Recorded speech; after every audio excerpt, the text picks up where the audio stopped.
जब आप कहते हैं मैं सोच रहा हूं, मैं महसूस कर रहा हूं या मैं हूं, तो क्या आपने कभी रुककर सोचा है कि ये मैं वास्तव में क्या है?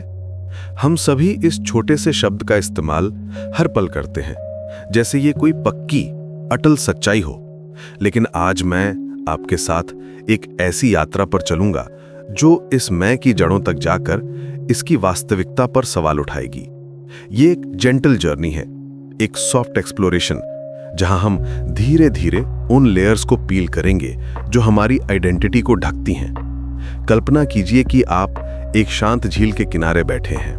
पानी की सरफेस पर छोटी छोटी वेव्स आ रही हैं। अब अगर मैं आपसे पूछूं कि वेव कहां है, तो क्या आप उसे पकड़ सकेंगे? वेव सिर्फ वाटर की मूवमेंट है, कोई सेपरेट एंटिटी नहीं। ठीक इसी तरह हमारा मैं भी कॉन्शियसनेस की वेव्स की तरह है। रियल लगता है, लेकिन एक्चुअली एक प्रोसेस है, कोई फिक्स्ड थिंग नहीं। इस एनालॉजी को और गहराई से समझिए। जब आप उस वेव को देखते हैं तो आपका माइंड ऑटोमेटिकली उसे एक सेपरेट ऑब्जेक्ट मान लेता है। आप कहते हैं वो वेव बहुत खूबसूरत है या ये वेव बड़ी है, लेकिन साइंटिफिकली देखें तो वेव कुछ नहीं है, सिर्फ वाटर मॉलिक्यूल्स का अप एंड डाउन मूवमेंट है। कोई एक्चुअल थिंग नहीं है जो मूव कर रहा है। एनर्जी ट्रांसफर हो रहा है, लेकिन कोई फिजिकल एंटिटी मूव नहीं कर रहा। यही इल्यूजन हमारे साथ मैं के केस में भी होता है। बुद्ध का अनंतता का दर्शन शायद इंसानी इतिहास का सबसे रैडिकल विचार है।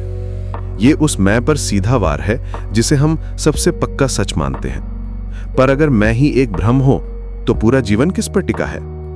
आइए धीरे धीरे इस गहरे सवाल की तह में जाते हैं। यहां कोई जल्दबाजी नहीं है, कोई प्रेशर नहीं है। हम सिर्फ जेंटली एक्सप्लोर करेंगे, जैसे क्यूरियस चाइल्ड अपने पहले गार्डन में फ्लावर्स को देखता है। ये रैडिकल क्लेम सिर्फ थ्योरेटिकल नहीं है। जब बुद्धा ने ये डिस्कवरी की तो वे इयर्स के डीप मेडिटेशन के बाद इस कंक्लूजन पर पहुंचे थे। वे कोई फिलोसोफर नहीं थे जो बुक्स पढ़कर थ्योरीज बना रहे थे। वे एक डेडिकेटेड रिसर्चर थे जो अपने कॉन्शियसनेस को माइक्रोस्कोप की तरह यूज कर रहे थे। इमेजिन कीजिए, आवर्स और आवर्स का साइलेंट ऑब्जर्वेशन, हर थॉट को, हर सेंसेशन को, हर इमोशन को केयरफुली देखना। यह साइंटिफिक मेथड था, लेकिन इनर वर्ल्ड का। सुबह उठने से लेकर रात सोने तक हम लगातार मैं का इस्तेमाल करते हैं। मैं भूखा हूं, मैं खुश हूं, मैं परेशान हूं। ये मैं इतना नेचुरल लगता है कि हमने कभी इस पर डाउट नहीं किया। लेकिन जरा गौर से देखिए, जब आप कहते हैं मैं सोच रहा हूं, तो क्या वाकई कोई फिक्स्ड एंटिटी है जो सोच रहा है, या बस थॉट्स का एक फ्लो है? यह हैबिट इतनी डीप रूटेड है कि हम बिना सोचे ऑटोमेटिकली मैं अटैच कर देते हैं हर एक्सपीरियंस के साथ। मॉर्निंग में जब आप उठते हैं और कहते हैं मैं टायर्ड हूं, तो एक्चुअली क्या हो रहा है? टायर्डनेस का सेंसेशन है, स्लीपीनेस की फीलिंग है, बॉडी में हैवीनेस है, लेकिन कौन सा मैं इन सब को एक्सपीरियंस कर रहा है? ये क्वेश्चन जितना सिंपल लगता है उतना ही प्रोफाउंड है। आइए एक सिंपल एक्सपेरिमेंट करते हैं। अभी इस मोमेंट में अपनी ब्रीथिंग को ऑब्जर्व कीजिए। सांस अंदर आ रही है, सांस बाहर जा रही है। अब नोटिस कीजिए कौन ऑब्जर्व कर रहा है। जब आप कहते हैं मैं ऑब्जर्व कर रहा हूं, तो एक्चुअली क्या हो रहा है? सिर्फ ऑब्जर्विंग हो रहा है। कोई सेपरेट ऑब्जर्वर नहीं है जो अलग से खड़ा होकर देख रहा है। ये रियलाइजेशन इनिशियली कंफ्यूजिंग लग सकता है, लेकिन यहीं से अनंतता की अंडरस्टैंडिंग शुरू होती है। इस एक्सपेरिमेंट को थोड़ा और एक्सटेंड करिए। अपनी हार्ट बीट को फील कीजिए। आपको लगता है मैं अपनी हार्ट बीट फील कर रहा हूं, लेकिन एक्चुअली देखिए, हार्ट बीट की सेंसेशन है, अवेयरनेस की प्रेजेंस है, लेकिन कोई सेपरेट फीलर नहीं है। ये फीलिंग सिंपली हैपनिंग है। कोई एंटिटी नहीं है जो इसे कंट्रोल कर रहा है या एक्सपीरियंस कर रहा है। ये ऑटोमेटिक प्रोसेस है जो अपने आप चल रहा है। दोस्तों, यहीं से शुरू होती है अनंतता की समझ। हमारा माइंड एक कंटिन्यूअस स्ट्रीम है, विचारों का, भावनाओं का, सेंसेशंस का। लेकिन हम इस स्ट्रीम के बीच में एक परमानेंट ऑब्जर्वर, एक अनचेंजिंग मैं की कल्पना कर लेते हैं। ये ऐसा है जैसे नदी के बहते पानी को देखकर हम सोचें कि कोई फिक्स्ड पॉइंट है जो हमेशा वही रहता है। इस स्ट्रीम के एनालॉजी को और डीपली समझिए। जब आप किसी नदी के किनारे खड़े होकर पानी को फ्लो करते देखते हैं तो आपको लगता है कि नदी एक कंसिस्टेंट एंटिटी है। आप कहते हैं गंगा नदी या यमुना नदी, लेकिन एक्चुअली कोई परमानेंट नदी नहीं है, सिर्फ वाटर का कंटिन्यूअस फ्लो है। हर सेकंड में नया पानी आ रहा है, पुराना जा रहा है, फिर भी हम इसे एक स्टेबल आइडेंटिटी देते हैं। यही हमारे साथ होता है। कॉन्शियसनेस का कंटिन्यूअस फ्लो है, लेकिन हम इसे मैं का लेबल दे देते हैं। इस इल्यूजन को समझने के लिए आइए मेमोरी की पावर को देखते हैं। जब आप अपने बचपन की मेमोरीज को रिकॉल करते हैं तो क्या वो मैं आज के मैं जैसा है? आपका बॉडी बदल गया, थॉट्स बदल गए, प्रेफरेंसेस बदल गए, पर्सनैलिटी भी इवॉल्व हुई। फिर ये कंटिन्यूटी का सेंस कहां से आता है? ये फीलिंग कि मैं वही हूं जो 10 साल पहले था। सोचिए, जब आप 5 इयर्स ओल्ड थे तो आपके इंटरेस्ट्स क्या थे, आपकी फियर्स क्या थी, आपका वे ऑफ थिंकिंग कैसा था, और अब आप कैसे हैं? फिजिकली तो आप बिल्कुल डिफरेंट हैं। आपकी हर सेल प्रैक्टिकली रिप्लेस हो चुकी है। मेंटली भी आप काफी इवॉल्व हो चुके हैं। फिर भी आप फील करते हैं कि आप सेम पर्सन हैं। ये मैजिक कैसे होता है? ये कंटिन्यूटी एक साइकोलॉजिकल कंस्ट्रक्शन है। हमारा ब्रेन पैटर्न्स को कनेक्ट करता है, मेमोरीज को लिंक करता है और एक नैरेटिव बनाता है। ये नैरेटिव इतनी कन्विंसिंग है कि हम भूल जाते हैं कि ये सिर्फ एक स्टोरी है, रियलिटी नहीं। ये स्टोरी इतनी ब्यूटीफुली वोवन होती है कि हम इसे अपनी कोर आइडेंटिटी मान बैठते हैं। इस नैरेटिव की पावर को अंडर एस्टिमेट ना करिए। ये स्टोरी टेलिंग एबिलिटी हमारे ब्रेन की सबसे सोफिस्टिकेटेड फीचर्स में से एक है। हम कॉन्स्टेंटली अपनी एक्सपीरियंसेस को एक कोहेरेंट स्टोरी लाइन में ऑर्गेनाइज करते रहते हैं। पहले ये हुआ, फिर वो हुआ, इसलिए मैं ये हूं। ये नैरेटिव इतनी कंपेलिंग होती है कि हम भूल जाते हैं कि ये कंस्ट्रक्शन है, रियलिटी नहीं। हम अपनी ओन स्टोरी के कैरेक्टर्स बन जाते हैं और भूल जाते हैं कि हम ही स्टोरी टेलर भी हैं। मॉडर्न न्यूरोसाइंस भी इस एंशिएंट विजडम को सपोर्ट करता है। जब साइंटिस्ट्स ब्रेन को स्कैन करते हैं तो उन्हें कोई सिंगल एरिया नहीं मिलता जो सेल्फ को रिप्रेजेंट करे। इंस्टेड वे देखते हैं कि डिफरेंट ब्रेन नेटवर्क्स मिलके सेल्फ का सेंस क्रिएट करते हैं। ये नेटवर्क्स कॉन्स्टेंटली चेंज होते रहते हैं। जैसे ऑर्केस्ट्रा में डिफरेंट इंस्ट्रूमेंट्स मिलके म्यूजिक बनाते हैं। कोई सिंगल इंस्ट्रूमेंट म्यूजिक नहीं है, बल्कि सभी का कोऑर्डिनेशन म्यूजिक है। ये साइंटिफिक फाइंडिंग्स फैसिनेटिंग है। डिफॉल्ट मोड नेटवर्क, जो सेल्फ रेफरेंशियल थिंकिंग के लिए रिस्पॉन्सिबल है, मेडिटेशन के दौरान क्वाइट हो जाता है। एक्सपीरियंस्ड मेडिटेटर्स में ये नेटवर्क लेस एक्टिव होता है, जिससे सेल्फ का सेंस डिसॉल्व हो जाता है। ये साइंटिफिकली प्रूव करता है कि मैं एक्चुअली ब्रेन एक्टिविटी का पैटर्न है, कोई इनहेरेंट रियलिटी नहीं। अब आते हैं बुद्ध के रेवोल्यूशनरी क्लेम पर। उन्होंने कहा था कि जिसे हम सेल्फ मानते हैं वो एक्चुअली एग्जिस्ट ही नहीं करता। ये सिर्फ इग्नोरेंस नहीं था, बल्कि डीप मेडिटेशन और ऑब्जर्वेशन का रिजल्ट था। बुद्ध ने अपने कॉन्शियसनेस को इतनी गहराई से ऑब्जर्व किया कि उन्हें यह फंडामेंटल ट्रूथ दिखा। वे कोई फिलोसोफर नहीं थे जो आर्मचेयर में बैठ के थ्योरीज बना रहे थे। वे एक डेडिकेटेड साइंटिस्ट थे जो अपने ओन माइंड को लेबोरेटरी की तरह यूज कर रहे थे। कल्पना कीजिए कि बुद्ध कितने आवर्स मेडिटेशन में बैठे होंगे, अपने हर थॉट को, हर सेंसेशन को, हर इमोशन को ऑब्जर्व करते हुए। जब आप इतनी डेप्थ से अपने इनर वर्ल्ड को देखते हैं तो आपको पता चलता है कि जो आप मैं समझते थे वो एक्चुअली सिर्फ प्रोसेसेस का कलेक्शन है। ये डिस्कवरी इनिशियली शॉकिंग होती है, फिर लिबरेटिंग। ये ऑब्जर्वेशन की इंटेंसिटी इमेजिन करना मुश्किल है। आवर्स का साइलेंट सिटिंग, बिना किसी डिस्ट्रैक्शन के सिर्फ अपने इनर एक्सपीरियंस को देखना। कोई बुक नहीं पढ़ रहे, कोई डिस्कशन नहीं कर रहे, सिर्फ प्योर ऑब्जर्वेशन। जब आप इस लेवल की अटेंशन डेवलप करते हैं तो आप देख सकते हैं कि थॉट्स कैसे अराइज होते हैं और डिसॉल्व हो जाते हैं, इमोशंस कैसे कम एंड गो करते हैं, सेंसेशंस कैसे कॉन्स्टेंटली चेंज होते रहते हैं, और सबसे इंपॉर्टेंट, कोई परमानेंट ऑब्जर्वर नहीं है जो इन सबको वॉच कर रहा है। अनंतता का अर्थ केवल नो सेल्फ नहीं, बल्कि नो फिक्स्ड सेल्फ है। ये एक सटल लेकिन क्रूशियल डिफरेंस है।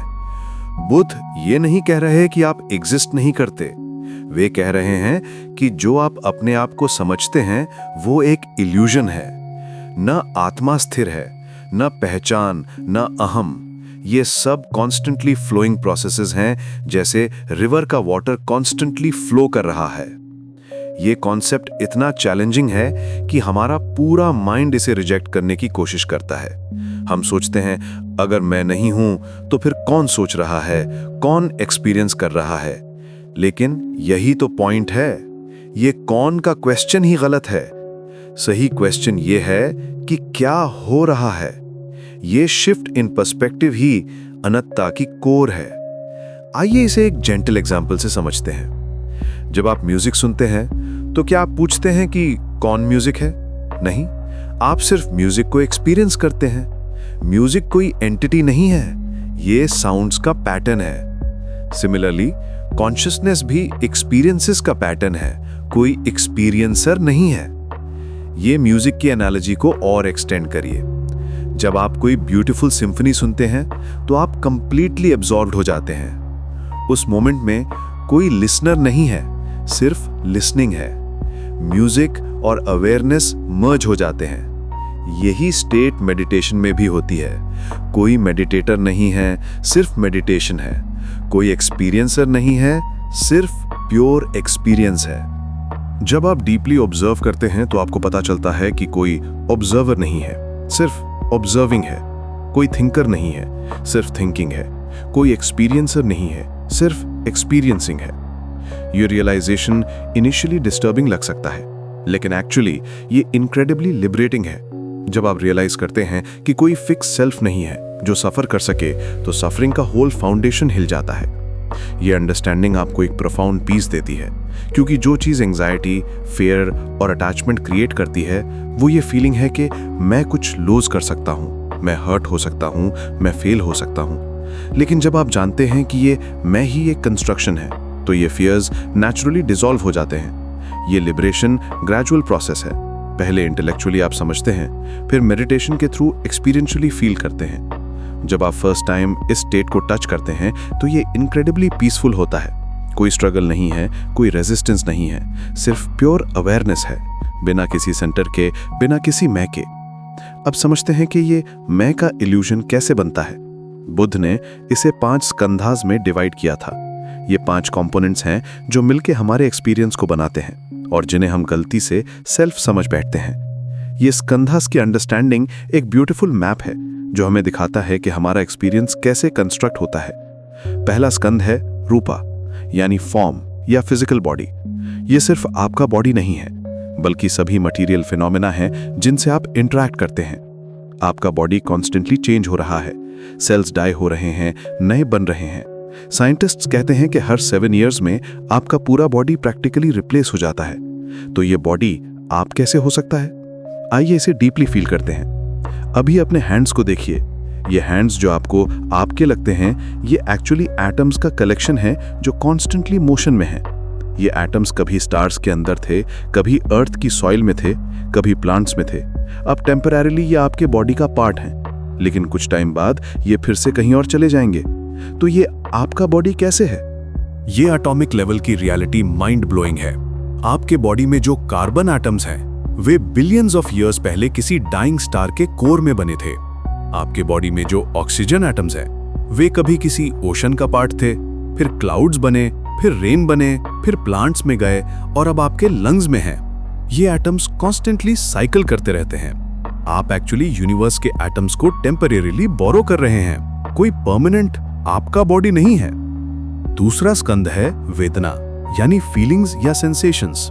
ये प्लेजेंट, अनप्लेजेंट या न्यूट्रल फीलिंग्स हैं जो हर एक्सपीरियंस के साथ अराइज होती हैं। जब आप कहते हैं मैं खुश हूं या मैं दुखी हूं, तो एक्चुअली ये सिर्फ वेदना का फ्लो है। कोई परमानेंट मैं नहीं है जो खुश या दुखी है। हैप्पीनेस और सैडनेस सिर्फ टेम्परेरी स्टेट्स हैं। जैसे वेदर में क्लाउड्स आते जाते रहते हैं। नेक्स्ट टाइम जब आप कोई स्ट्रॉन्ग इमोशन फील करें तो इसे ऑब्जर्व कीजिए। नोटिस कीजिए कि ये इमोशन कैसे अराइज होता है, पीक पर पहुंचता है और फिर फेड हो जाता है। कोई परमानेंट यू नहीं है जो इस इमोशन को ओन कर रहा है। इमोशन सिर्फ एक पासिंग वेव है कॉन्शियसनेस के ओशन में। इस ऑब्जर्वेशन को और डिटेल करिए। जब आप एंग्री फील करते हैं तो नोटिस कीजिए कि एंगर एक्चुअली क्या है। बॉडी में हेट का सेंसेशन है, मसल्स में टेंशन है, थॉट्स में सर्टेन पैटर्न्स हैं, लेकिन कोई एंग्री पर्सन नहीं है, सिर्फ एंगर की प्रोसेस हो रहा है। ये प्रोसेस अराइज होता है, कुछ टाइम रहता है और फिर नेचुरली डिसॉल्व हो जाता है। कोई परमानेंट एंटिटी नहीं है जो एंग्री है। तीसरा स्कंद है समझा, यानी परसेप्शन या रिकग्निशन। ये वो प्रोसेस है जिससे हम ऑब्जेक्ट्स को आइडेंटिफाई करते हैं, कैटेगराइज करते हैं। जब आप एक फ्लावर देखकर कहते हैं ये गुलाब है, तो ये समझना का काम है। लेकिन ये भी एक ऑटोमेटिक प्रोसेस है, कोई फिक्स्ड परसीवर नहीं है। ये प्रोसेस इतनी फास्ट होती है कि हमें लगता है कि कोई मैं है जो परसीव कर रहा है। आइए इसे एक्सपेरिमेंट करके देखते हैं। अभी अपने अराउंड देखिए, आप ऑटोमेटिकली ऑब्जेक्ट्स को रिकॉग्नाइज कर रहे हैं। Chair, table, wall, door. ये रिकॉग्निशन इतनी एफर्टलेस है कि आपको लगता है कि आप रिकॉग्नाइज कर रहे हैं, लेकिन एक्चुअली ये सिर्फ ब्रेन की ऑटोमेटिक पैटर्न रिकॉग्निशन है, कोई सेपरेट रिकॉग्नाइजर नहीं है। ये रिकॉग्निशन प्रोसेस फैसिनेटिंग है। आपका ब्रेन मिली सेकेंड्स में मिलियंस ऑफ पैटर्न्स को मैच करता है। जब आप किसी फेस को देखते हैं तो इंस्टेंटली रिकॉग्निशन हो जाती है, लेकिन ये सब ऑटोमेटिक है। कोई कॉन्शियस रिकॉग्नाइजर नहीं है जो एफर्ट कर रहा है। ये सिर्फ न्यूरल नेटवर्क्स का सोफिस्टिकेटेड प्रोसेसिंग है। चौथा स्कंद है संस्कारा, यानी मेंटल फॉर्मेशंस या वोलिशनल एक्टिविटीज। ये सभी मेंटल फैक्टर्स हैं, इमोशंस, थॉट्स, इंटेंशंस, हैबिट्स। जब आप कहते हैं मैं एंग्री हूं या मैं डिसाइड कर रहा हूं, तो ये संस्कारा का प्ले है। ये सभी टेम्पररी मेंटल स्टेट्स हैं, परमानेंट सेल्फ नहीं। ये मेंटल फॉर्मेशंस कॉन्स्टेंटली अराइज होते हैं और डिसॉल्व हो जाते हैं, जैसे क्लाउड्स आकाश में बनते और बिखरते रहते हैं। इन मेंटल फॉर्मेशंस को डीपली ऑब्जर्व करना एक फैसिनेटिंग एक्सपीरियंस है। जब आप मेडिटेशन करते हैं तो आप देख सकते हैं कि थॉट्स कैसे सडनली अपीयर होते हैं, कुछ टाइम रहते हैं और फिर डिसअपीयर हो जाते हैं। कोई थिंकर नहीं है जो इन थॉट्स को क्रिएट कर रहा है, ये सिर्फ माइंड की नेचुरल एक्टिविटी है। पांचवां और सबसे सटल स्कंद है विज्ञाना, यानी कॉन्शियसनेस। ये बेसिक अवेयरनेस है जो सभी एक्सपीरियंसेस का फाउंडेशन है, लेकिन ये भी कॉन्स्टेंटली चेंजिंग है। हर मोमेंट में डिफरेंट टाइप्स की कॉन्शियसनेस अराइज होती है। Visual consciousness, auditory consciousness, mental consciousness. ये कॉन्शियसनेस भी कोई फिक्स्ड एंटिटी नहीं है, बल्कि डिफरेंट मोमेंट्स में डिफरेंट क्वालिटीज का अवेयरनेस है। कॉन्शियसनेस को समझना सबसे ट्रिकी है, क्योंकि ये वही है जिससे हम ऑब्जर्व करते हैं। ये ऐसा है जैसे आए अपने आप को देखने की कोशिश करे, लेकिन डीप मेडिटेशन में आप देख सकते हैं कि कॉन्शियसनेस भी कॉन्स्टेंटली फ्लक्चुएटिंग है। समटाइम्स ये क्लियर होता है, समटाइम्स डल, समटाइम्स फोकस्ड होता है, समटाइम्स स्कैटर्ड। कोई अनचेंजिंग अवेयरनेस नहीं है। हम इन्हीं प्रक्रियाओं को मैं समझ बैठते हैं। ये ऐसा है जैसे आप एक मूवी देखकर सोचें कि स्क्रीन पर कोई रियल पर्सन है। एक्चुअली वहां सिर्फ लाइट और शैडो का प्ले है, लेकिन हमारा ब्रेन इसे एक कोहेरेंट स्टोरी में कन्वर्ट कर देता है। सिमिलरली, ये 5 स्कंडास का कोऑर्डिनेशन हमें मैं का इल्यूजन देता है। जब आप कहते हैं मैं सोच रहा हूं, तो एक्चुअली ये 5 स्कंधास का कोऑर्डिनेशन है। बॉडी यानी रूप में सेंसेशंस हैं, फीलिंग्स यानी वेदना अराइज हो रही हैं, परसेप्शंस यानी संज्ञा ऑब्जेक्ट्स को रिकॉग्नाइज कर रहे हैं, और मेंटल फॉर्मेशंस यानी संस्कार थॉट्स को शेप कर रहे हैं, और कॉन्शियसनेस यानी विज्ञान इन सब को अवेयर कर रहा है। कोई सेपरेट मैं नहीं है जो इन सब को कंट्रोल कर रहा है। ये रियलाइजेशन एक ग्रेजुअल प्रोसेस है। पहले आप इंटेलेक्चुअली समझते हैं, फिर मेडिटेशन के थ्रू एक्सपीरियंशियली रियलाइज करते हैं। जब आप डीपली मेडिटेट करते हैं तो आप देख सकते हैं कि थॉट्स आते जाते रहते हैं, लेकिन कोई परमानेंट थिंकर नहीं है। इमोशंस अराइज होते हैं और डिसॉल्व हो जाते हैं, लेकिन कोई परमानेंट एक्सपीरियंसर नहीं है। मॉडर्न मेडिटेशन रिसर्च भी इस एक्सपीरियंस को वैलिडेट करता है। जब एक्सपीरियंस्ड मेडिटेटर्स के ब्रेन को स्कैन किया जाता है तो साइंटिस्ट्स देखते हैं कि सेल्फ रेफरेंशियल थिंकिंग का एरिया क्वाइट हो जाता है। ये एरिया जो नॉर्मली मैं की सेंस क्रिएट करता है, मेडिटेशन में लेस एक्टिव हो जाता है। इससे पता चलता है कि सेल्फ एक्चुअली ब्रेन एक्टिविटी का पैटर्न है, कोई इनहेरेंट एंटिटी नहीं। ये अंडरस्टैंडिंग इनिशियली स्केरी लग सकती है। अगर कोई परमानेंट सेल्फ नहीं है तो रिस्पॉन्सिबिलिटी कौन लेगा, एक्शंस के कॉन्सिक्वेंसेस कौन भुगतेगा? लेकिन यहाँ बुद्ध का विजडम और भी गहरा है। कर्मा का लॉ अभी भी वर्क करता है, लेकिन एक डिफरेंट लेवल पर। एक्शंस और कॉन्सिक्वेंसेस का कनेक्शन अभी भी है, लेकिन कोई परमानेंट एजेंट नहीं है जो इसे एक्सपीरियंस करे। ये ऐसा है जैसे रिवर में वाटर फ्लो कर रहा है। अगर अपस्ट्रीम कोई पोल्यूशन डाले तो डाउनस्ट्रीम इफेक्ट होगा। कोई परमानेंट रिवर एंटिटी नहीं है, लेकिन फिर भी कॉज एंड इफेक्ट का रिलेशनशिप है। सिमिलरली एक्शंस के कॉन्सिक्वेंसेस होते हैं, लेकिन कोई अनचेंजिंग सेल्फ नहीं है जो इन्हें एक्सपीरियंस करे। जब आप रियलाइज करते हैं कि मैं एक कंस्ट्रक्शन है, तो आप उससे आइडेंटिफाई करना बंद कर देते हैं। ये डिटैचमेंट सफरिंग को ड्रामेटिकली रिड्यूस कर देता है, क्योंकि सफरिंग का मेन सोर्स ये अटैचमेंट है कि ये मेरे साथ हो रहा है, मैं ये एक्सपीरियंस कर रहा हूँ। जब ये मैं ही डिसॉल्व हो जाता है तो सफरिंग का फाउंडेशन हिल जाता है। ये फ्रीडम इनक्रेडिबल है। इमेजिन कीजिए कि आप एक मूवी देख रहे हैं और सडनली आपको रियलाइज हो जाए कि ये सिर्फ स्क्रीन पर लाइट का प्ले है। तुरंत आपका इमोशनल इन्वॉल्वमेंट कम हो जाएगा।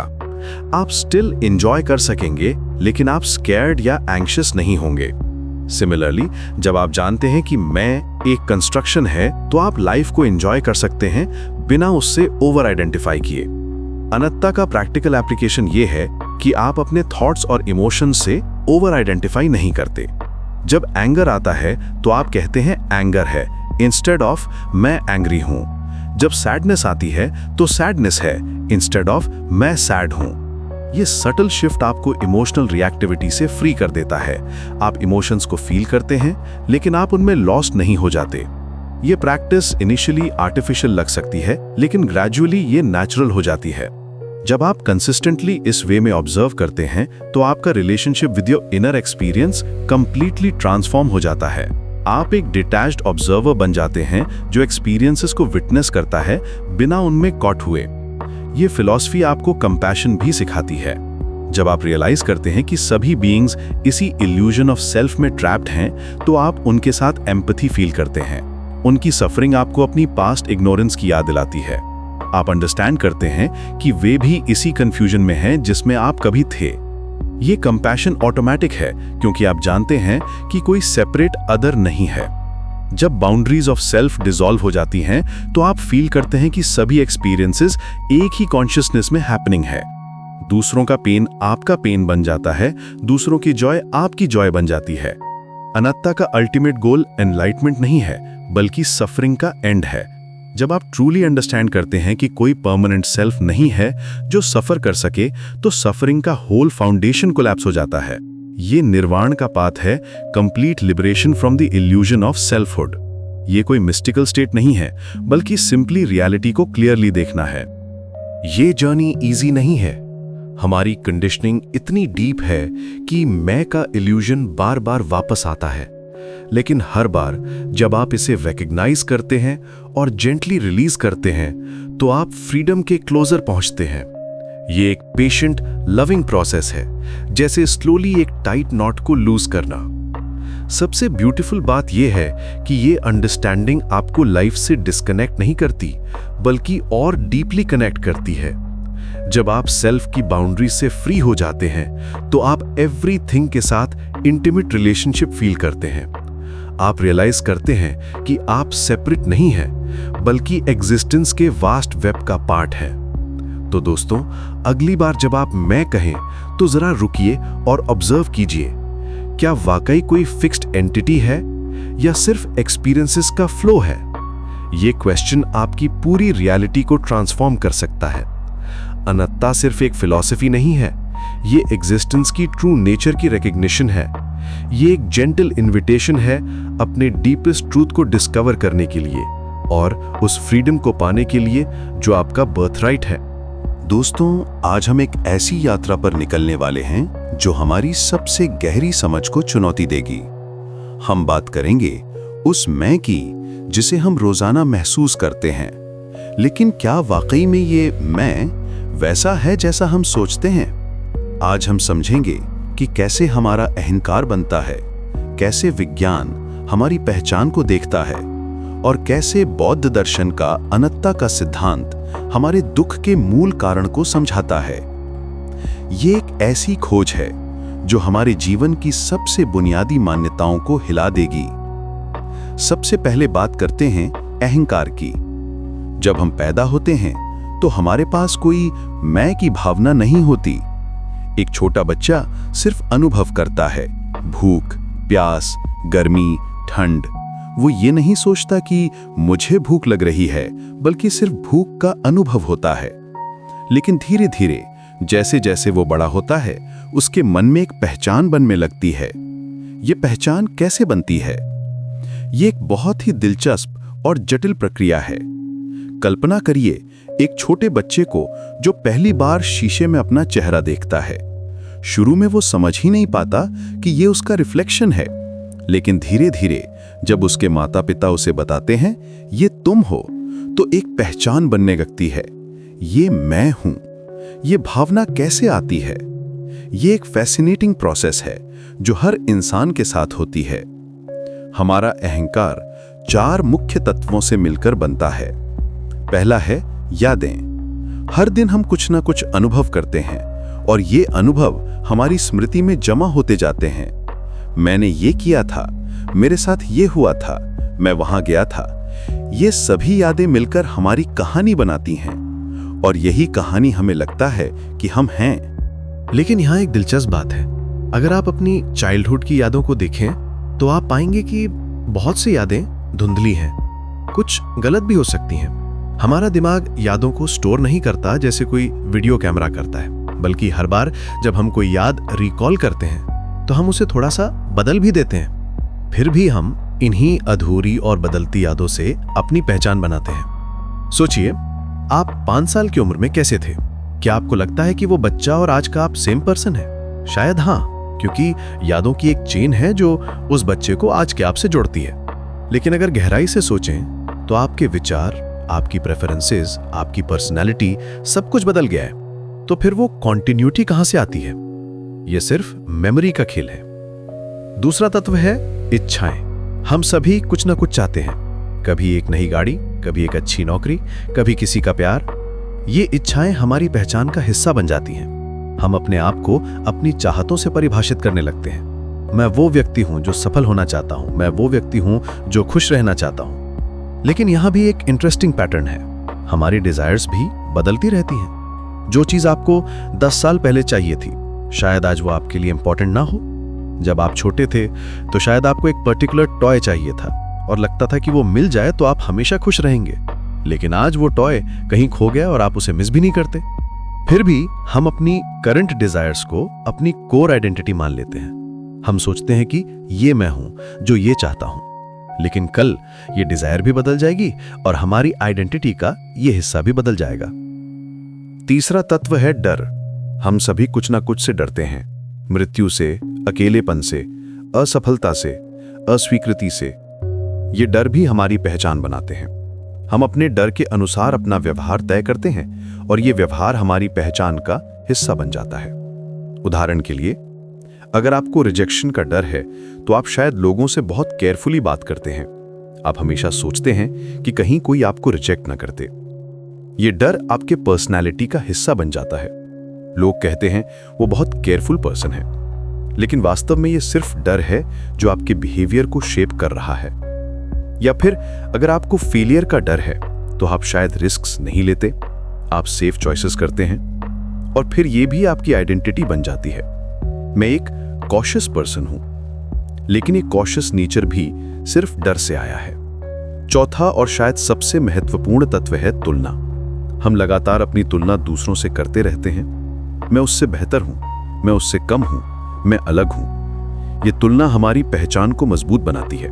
हम दूसरों के विपरीत अपने आप को परिभाषित करते हैं। ये कंपैरिजन एक बहुत ही सटल प्रोसेस है। जब आप किसी को देखते हैं तो ऑटोमेटिकली आपका मन तुलना करने लगता है। वो मुझसे ज्यादा सक्सेसफुल है, वो मुझसे कम अट्रैक्टिव है, उसके पास मुझसे बेहतर गाड़ी है। ये सभी कंपैरिजन्स आपकी सेंस ऑफ सेल्फ को डिफाइन करती हैं। सोशल मीडिया ने इस कंपैरिजन को और भी इंटेंस बना दिया है। हम कॉन्स्टेंटली दूसरों की लाइव्स देखते रहते हैं और अपनी तुलना करते रहते हैं। ये कंपैरिजन हमारी आइडेंटिटी को कॉन्टिन्यूअसली शेप करती रहती है। तो यादें, इच्छाएं, डर और तुलना, ये चार चीजें मिलकर हमारी पहचान बनाती हैं। लेकिन यहां एक दिलचस्प बात है, ये पहचान कोई स्थिर चीज नहीं है। ये लगातार बदलती रहती है। हर नया अनुभव, हर नई याद, हर नई इच्छा, हर नया डर, हर नई तुलना, सब कुछ हमारी आइडेंटिटी को थोड़ा सा बदल देता है। आइए अब समझते हैं कि सेल्फ क्या है। पारंपरिक रूप से हम सोचते हैं कि हमारे अंदर कोई स्थिर, अपरिवर्तनीय आत्मा या सेल्फ है। हमें लगता है कि हमारे अंदर कोई कोर एसेंस है जो हमेशा सेम रहती है। लेकिन आधुनिक मनोविज्ञान और दर्शन एक अलग तस्वीर पेश करते हैं। सेल्फ कोई वस्तु नहीं है, बल्कि एक प्रक्रिया है। यह समझना थोड़ा मुश्किल है क्योंकि हमारी भाषा भी इस इल्यूजन को रीइंफोर्स करती है। हम कहते हैं, मैं जा रहा हूं, मैं सोच रहा हूं, मैं महसूस कर रहा हूं। यह भाषा हमें लगता है कि कोई मैं है जो ये सब कर रहा है। लेकिन वास्तव में सिर्फ जाना हो रहा है, सिर्फ सोचना हो रहा है, सिर्फ महसूस करना हो रहा है। सोचिए, आप 5 साल पहले कैसे थे और आज कैसे हैं? आपके विचार बदले हैं, आपकी पसंद नापसंद बदली है, आपके रिश्ते बदले हैं, यहां तक कि आपके शरीर की कोशिकाएं भी बदल गई हैं। साइंटिस्ट बताते हैं कि हमारे शरीर की ज्यादातर सेल्स 7 साल में कंप्लीटली रिप्लेस हो जाती हैं। तो फिर वो मैं कहां है जो 5 साल पहले था? वो मैं एक निरंतर बदलती प्रक्रिया है, कोई स्थिर वस्तु नहीं। ये प्रक्रिया हर पल चलती रहती है। हर नया अनुभव, हर नई यादें, हर नई भावना हमारी सेल्फ को थोड़ा सा बदल देती है। हम एक नदी की तरह हैं, दूर से देखने पर वही लगती है, लेकिन पानी हमेशा बहता रहता है, कभी भी वही पानी नहीं होता। यह एनालॉजी बहुत सुंदर है। जब आप किसी नदी को देखते हैं तो आप कहते हैं ये गंगा नदी है या ये यमुना नदी है, लेकिन वास्तव में नदी कोई फिक्स थीम नहीं है। ये सिर्फ पानी का कंटिन्यूअस फ्लो है। पानी हमेशा बदलता रहता है, लेकिन फ्लो कंटिन्यू रहता है। उसी तरह हमारी सेल्फ भी एक कंटिन्यूअस फ्लो है, कोई फिक्स्ड एंटिटी नहीं।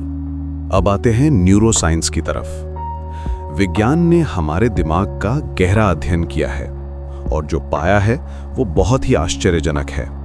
हमारे दिमाग में मैं का कोई केंद्र नहीं है, कोई एक जगह नहीं है जहां हमारी पहचान बैठी हो। पहले लोग सोचते थे कि शायद दिमाग के किसी हिस्से में हमारी आत्मा या सेल्फ रहती है। रेने डेकार्ट जैसे फिलोसोफर सोचते थे कि पाइनियल ग्लैंड में सोल रहती है। लेकिन जितना हमने दिमाग को समझा है, उतना ही यह स्पष्ट हुआ है कि ऐसा कुछ नहीं है। दिमाग अलग-अलग नेटवर्क का एक जटिल तंत्र है। आधुनिक न्यूरोसाइंस रिसर्च बताती है कि हमारा दिमाग कई अलग-अलग नेटवर्क से बना है। कुछ नेटवर्क हमारी यादों को संभालते हैं, जैसे कि हिपोकैम्पस और सराउंडिंग एरियाज। कुछ हमारी भावनाओं को हैंडल करते हैं, जैसे कि अमिगडाला और लिम्बिक सिस्टम। कुछ हमारी सोच को मैनेज करते हैं, जैसे कि प्रीफ्रंटल कॉर्टेक्स। कुछ हमारे शरीर की संवेदनाओं को प्रोसेस करते हैं, जैसे कि सोमैटोसेंसरी कॉर्टेक्स। ये सभी नेटवर्क आपस में बात करते रहते हैं और इस बातचीत से एक अनुभव पैदा होता है जिसे हम मैं कहते हैं। ये बिल्कुल वैसा ही है जैसे एक ऑर्केस्ट्रा में अलग-अलग वाद्य यंत्र मिलकर एक संगीत बनाते हैं। कोई एक वाद्य यंत्र पूरा संगीत नहीं है, लेकिन सभी मिलकर एक सुंदर धुन बनाते हैं। उसी तरह हमारे दिमाग के अलग-अलग हिस्से मिलकर मैं का अनुभव बनाते हैं। रीसेंट स्टडीज में साइंटिस्ट्स ने पाया है कि जब हम अपने बारे में सोचते हैं तो कोई सिंगल ब्रेन एरिया एक्टिवेट नहीं होता, बल्कि मल्टीपल एरियाज एक साथ काम करते हैं। डिफॉल्ट मोड नेटवर्क, जो medial prefrontal cortex, posterior cingulate cortex और एंगुलर जाइरस को इंक्लूड करता है, सेल्फ रेफरेंशियल थिंकिंग में इंपॉर्टेंट रोल प्ले करता है। लेकिन ये भी कोई सिंगल सेल्फ सेंटर नहीं है। इसका मतलब ये है कि मैं एक इल्यूजन है, ये कोई वास्तविक वस्तु नहीं है, बल्कि अलग अलग प्रक्रियाओं का एक संयोजन है। जब ये प्रक्रियाएं सही तरीके से काम करती हैं, तो हमें लगता है कि हम एक यूनिफाइड कंटिन्यूअस सेल्फ हैं। लेकिन वास्तव में ये सिर्फ एक अनुभव है, कोई वास्तविकता नहीं है। ये अंडरस्टैंडिंग बहुत प्रोफाउंड है। ये हमारे सबसे बेसिक अजम्पशंस को चैलेंज करती है। हमें लगता है कि हमारे अंदर कोई परमानेंट अनचेंजिंग कोर है, लेकिन न्यूरोसाइंस बताता है कि ऐसा कुछ नहीं है। हम सिर्फ एक कलेक्शन ऑफ प्रोसेसेस हैं जो कंटिन्यूअसली चेंज होते रहते हैं। ये समझना थोड़ा डरावना लग सकता है। अगर मैं एक इल्यूजन है, तो फिर ये सब अनुभव कौन कर रहा है? लेकिन यहां समझने वाली बात यह है कि अनुभव तो हो रहा है, बस अनुभव करने वाला कोई स्थिर एंटिटी नहीं है। अनुभव ही अनुभव को एक्सपीरियंस कर रहा है। अब आते हैं बौद्ध दर्शन के अनत्ता के सिद्धांत पर। अनत्ता का मतलब है नो सेल्फ या आत्मा का ना होना। यह बौद्ध धर्म के 3 मुख्य सिद्धांतों में से एक है: दुख, अनित्य और अनत्ता। बुद्ध ने 2500 साल पहले ही यह बात कही थी, जिसे आज विज्ञान भी मानता है। बुद्ध ने कहा था कि हमारे अंदर कोई स्थिर अपरिवर्तनीय आत्मा नहीं है। जो कुछ भी हम अनुभव करते हैं वो सब बदलता रहता है। हमारे विचार बदलते हैं, हमारी भावनाएं बदलती हैं, हमारा शरीर बदलता है। तो फिर वो मैं कहाँ है जो स्थिर है? बुद्ध ने हमारे अनुभव को 5 स्कंधों में बांटा था: रूप, वेदना, संज्ञा, संस्कार और विज्ञान। रूप यानी हमारा फिजिकल फॉर्म, हमारा शरीर। वेदना यानी सेंसेशंस, फीलिंग्स। संज्ञा यानी परसेप्शंस, जो हम देखते हैं, सुनते हैं। संस्कार यानी मेंटल फॉर्मेशंस, हमारे थॉट्स, इमोशंस। और विज्ञान यानी कॉन्शियसनेस इटसेल्फ। बुद्ध ने कहा कि ये सभी स्कंध निरंतर बदलते रहते हैं। इनमें से कोई भी स्थिर नहीं है और इनमें से कोई भी मैं नहीं है। अगर आप अपने शरीर को देखें तो वो हर पल बदल रहा है। सेल्स मर रहे हैं, नए सेल्स बन रहे हैं। अगर आप अपनी फीलिंग्स को ऑब्जर्व करें तो वो भी कंटिन्यूअसली चेंज हो रही हैं। एक मोमेंट आप खुश हैं, अगले मोमेंट उदास। थॉट्स भी आते जाते रहते हैं। तो फिर इनमें से कौन सा मैं है? ये सिद्धांत सिर्फ एक दार्शनिक विचार नहीं है, इसका हमारे जीवन पर गहरा प्रभाव है। क्योंकि जब हम समझ जाते हैं कि मैं एक इल्यूजन है, तो हमारे दुख का मूल कारण भी समझ में आ जाता है। हमारे दुख का मुख्य कारण यह है कि हम अस्थायी चीजों को स्थायी मान लेते हैं। हम चाहते हैं कि हमारी खुशी हमेशा रहे, हमारे रिश्ते कभी न बदलें, हमारी सफलता हमेशा बनी रहे। लेकिन यह संभव नहीं है, क्योंकि सब कुछ बदलता रहता है। यह है लॉ ऑफ इम्पर्मानेंस। जब हम किसी चीज से अटैचमेंट बना लेते हैं और फिर वो चीज बदल जाती है या चली जाती है, तो हमें दुख होता है। यह दुख इसलिए होता है क्योंकि हमने उस अस्थायी चीज को स्थायी मान लिया था। हमने उससे अपनी आइडेंटिटी जोड़ ली थी। उदाहरण के लिए, मान लीजिए आपको अपनी नौकरी से बहुत प्यार है। आप अपनी पहचान इस नौकरी से जोड़ लेते हैं। मैं एक इंजीनियर हूं, मैं एक टीचर हूं। ये नौकरी आपकी आइडेंटिटी का हिस्सा बन जाती है। आप अपने बिजनेस कार्ड्स पर अपना डेजिग्नेशन प्रिंट करवाते हैं। आप अपने आप को इस रोल से डिफाइन करते हैं। लेकिन एक दिन आपकी नौकरी चली जाती है। अब आपको लगता है कि आपकी पहचान ही खत्म हो गई। अब मैं कौन हूं? यह दुख इसलिए होता है क्योंकि आपने अपनी अस्थायी नौकरी को अपनी स्थायी पहचान मान लिया था। या फिर मान लीजिए आपका कोई प्रिय व्यक्ति है। आप उससे बहुत प्यार करते हैं और चाहते हैं कि वो हमेशा आपके साथ रहे। आप अपनी आइडेंटिटी को इस रिलेशनशिप से जोड़ लेते हैं। मैं उसका बॉयफ्रेंड हूं, मैं उसकी वाइफ हूं। लेकिन रिश्ते बदलते हैं, लोग बदलते हैं। जब ये रिश्ता बदलता है या खत्म होता है, तो आपको लगता है कि आपकी दुनिया ही उजड़ गई। ये दुख इसलिए होता है क्योंकि आपने इस अस्थायी रिश्ते को स्थायी मान लिया था। यहां तक कि हमारे अपने शरीर और मन के साथ भी यही होता है। हम चाहते हैं कि हमारा शरीर हमेशा जवान रहे, हमारा मन हमेशा तेज रहे। हम अपनी फिजिकल अपीयरेंस से, अपनी मेंटल एबिलिटीज से अपनी आइडेंटिटी जोड़ लेते हैं। मैं बहुत स्मार्ट हूं, मैं बहुत हैंडसम हूं, लेकिन समय के साथ सब कुछ बदलता है। जब हम इस बदलाव को स्वीकार नहीं कर पाते तो हमें दुख होता है। यह अटैचमेंट का मैकेनिज्म बहुत ही सटल है। हम रियलाइज भी नहीं करते कि कब हमने किसी चीज को अपनी आइडेंटिटी का हिस्सा बना लिया। हम सोचते हैं कि हम सिर्फ उस चीज को लाइक करते हैं, लेकिन वास्तव में हम उससे अपनी सेंस ऑफ सेल्फ को डिफाइन कर रहे होते हैं। अनंतता का सिद्धांत हमें यह समझाता है कि यह दुख अनावश्यक है। जब हम समझ जाते हैं कि सब कुछ अस्थायी है, जब हम समझ जाते हैं कि मैं भी एक बदलती प्रक्रिया है, तो हम अटैचमेंट कम कर देते हैं। हम चीजों को उनके वास्तविक रूप में देखने लगते हैं। हम समझ जाते हैं कि हमारी हैप्पीनेस किसी एक्सटर्नल थिंग पर डिपेंडेंट नहीं है। इसका मतलब ये नहीं है कि हम कुछ भी महसूस ना करें या किसी से प्यार ना करें। इसका मतलब ये है कि हम समझ जाते हैं कि सब कुछ बदलता रहता है और हम इस बदलाव के साथ फ्लो करना सीख जाते हैं। हम चीज़ों को एंजॉय करते हैं जब वे हमारे साथ हैं, लेकिन जब वे चली जाती हैं तो हम उन्हें ग्रेसफुली लेट गो कर देते हैं। जब हम अनंतता को समझ जाते हैं तो हमारा पर्सपेक्टिव बदल जाता है। हम अपने ईगो को इतनी सीरियसली नहीं लेते। हम समझ जाते हैं कि ये ईगो भी एक टेम्पररी कंस्ट्रक्शन है।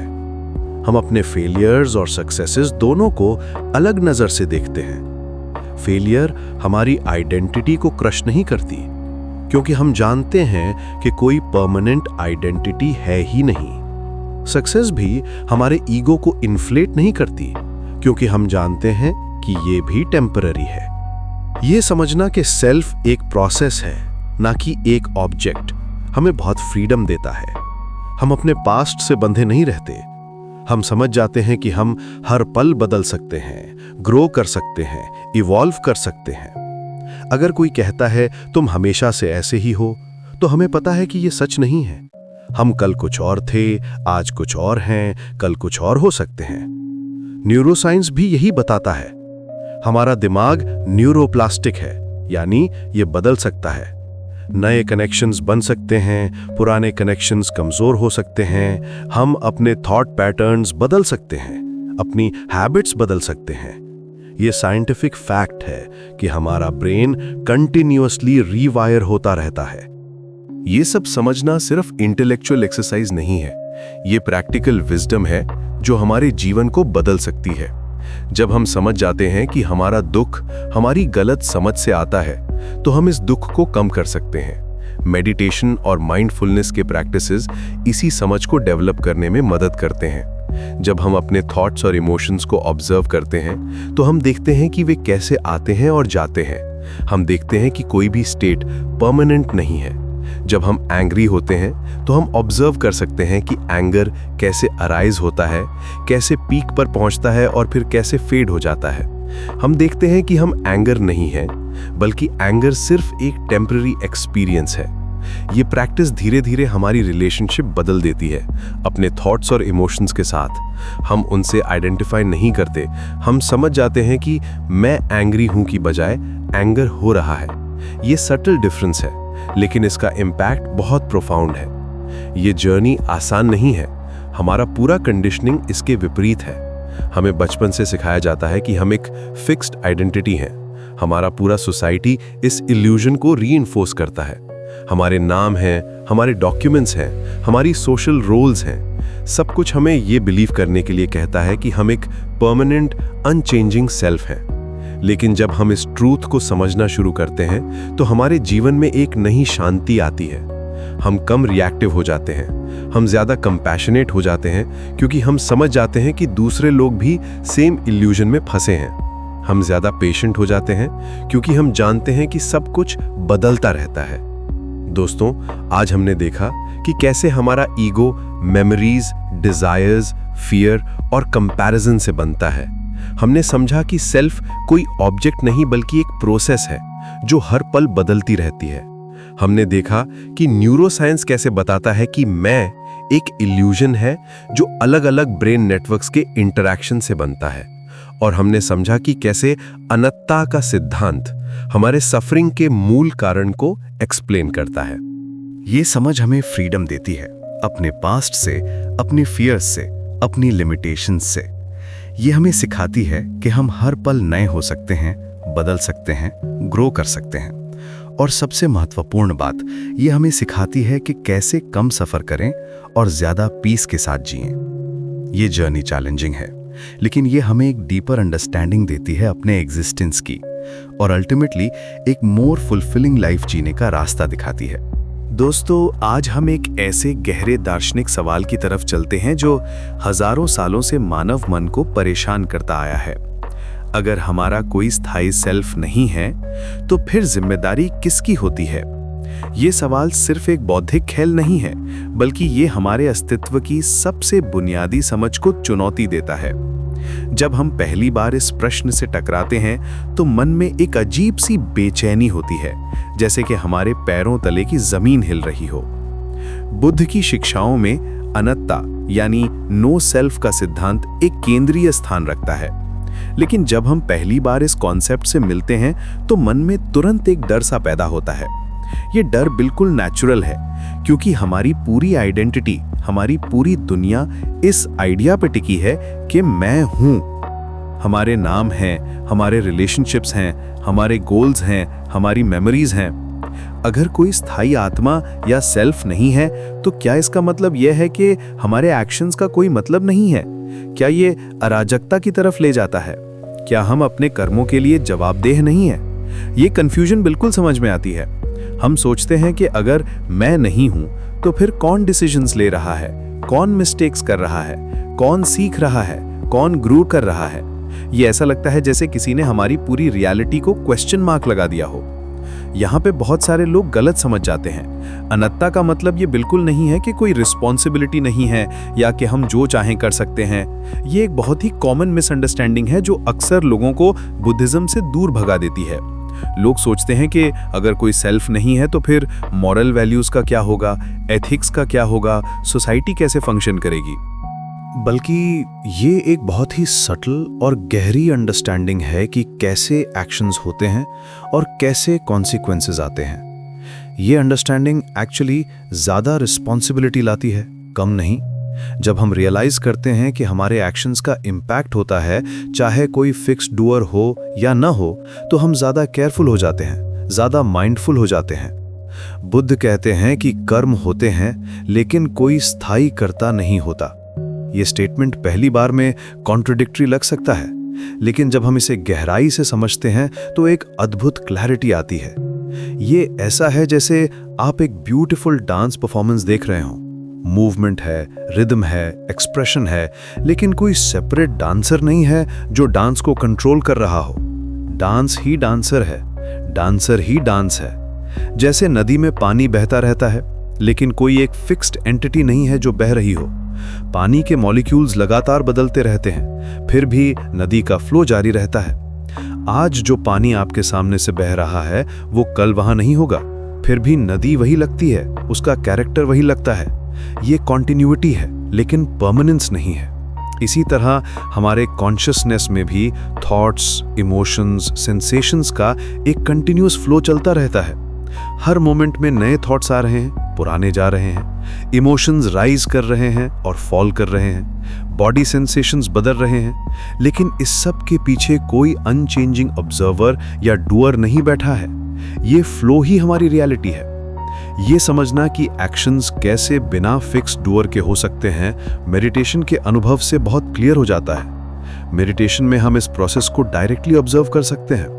हम देख सकते हैं कि कैसे थॉट्स स्पॉन्टेनियसली अराइज होते हैं, कैसे इमोशंस नेचुरली फ्लो करते हैं, कैसे डिसीजंस इमर्ज होते हैं बिना किसी सेंट्रल कंट्रोलर के। जब हम मेडिटेशन में बैठते हैं और अपने मन को ऑब्जर्व करना शुरू करते हैं, तो पहले तो लगता है कि हम थॉट्स को देख रहे हैं। हमें लगता है कि एक क्लियर डिवीजन है, मैं ऑब्जर्वर हूं और थॉट्स ऑब्जर्व्ड है। ये वेरी नेचुरल लगता है, क्योंकि यही हमारा नॉर्मल एक्सपीरियंस है। हम कहते हैं मेरे मन में ये थॉट आई या मैंने ये डिसाइड किया।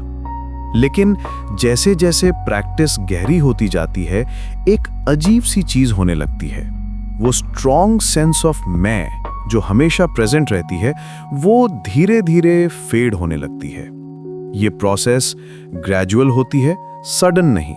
पहले कुछ मोमेंट्स के लिए होता है, फिर थोड़ी लॉन्गर पीरियड्स के लिए। शुरुआत में ये एक्सपीरियंस थोड़ा स्केरी हो सकता है। हम सोचते हैं कि कहीं हम अपना आइडेंटिटी तो नहीं खो रहे, कहीं हम क्रेजी तो नहीं हो रहे। ये फियर बिल्कुल नेचुरल है, क्योंकि हमारी पूरी कंडीशनिंग इस आइडिया पे बेस्ड है कि हम सेपरेट इंडिपेंडेंट एंटिटीज हैं। जब ये फाउंडेशन हिलने लगती है तो इनिशियल पैनिक होता है, लेकिन जैसे जैसे हम इस स्टेट में कंफर्टेबल होते जाते हैं, एक इनक्रेडिबल पीस और फ्रीडम का अनुभव होता है।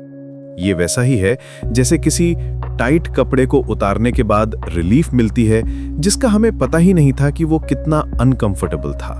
हमें रियलाइज होता है कि ये कांस्टेंट सेंस ऑफ मैं एक्चुअली एक बर्डन था, एक टेंशन था जिसे हम हमेशा कैरी कर रहे थे। इस मेडिटेटिव स्टेट में जब थॉट्स की एक्टिविटी स्लो हो जाती है तो मैं की फीलिंग भी डिसॉल्व हो जाती है, लेकिन अवेयरनेस गायब नहीं होती। ये बहुत इंपॉर्टेंट पॉइंट है। अवेयरनेस बनी रहती है, बल्कि और भी क्लियर हो जाती है।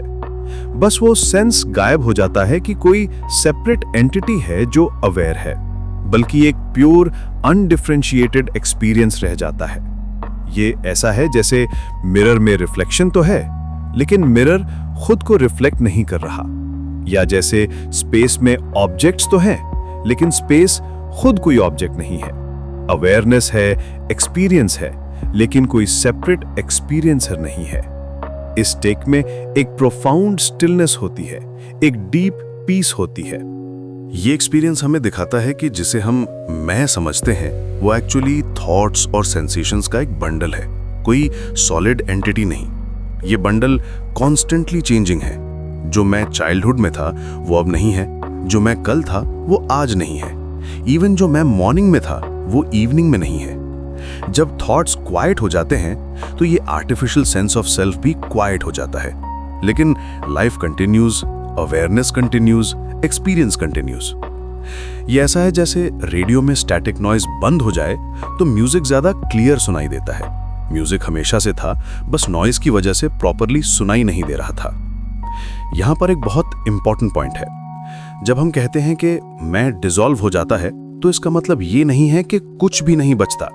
ये निहिलिज्म नहीं है, बल्कि जो बचता है वो प्योर एक्सपीरियंस है, प्योर अवेयरनेस है। ये वैसा ही है जैसे क्लाउड्स हट जाने के बाद स्काई क्लियर दिखता है। स्काई हमेशा से था, बस क्लाउड्स की वजह से दिखाई नहीं दे रहा था।